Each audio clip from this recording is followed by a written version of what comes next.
গাজীপুরে জাতীয় নাগরিক পার্টি এনসিপির মুখ্য সমন্বয়ক দক্ষিণাঞ্চল হাসনাত আবদুল্লার গাড়িতে হামলার ঘটনা ঘটেছে।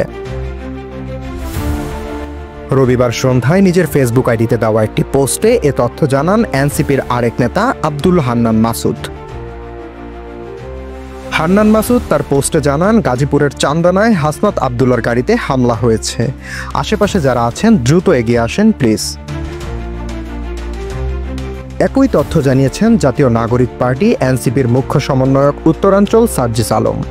নিজের ভেরিফাইড ফেসবুক আইডিতে তিনি লিখেছেন, হাসনাতের গাড়িতে 10 থেকে 12 জন সন্ত্রাসী গাজীপুর এলাকায় হামলা করেছে, গাড়ির গ্লাস ভেঙে গিয়েছে, হাত রক্তাক্ত হয়েছে, আশেপাশে যারা আছেন হাসনাতকে প্রোটেক্ট করুন।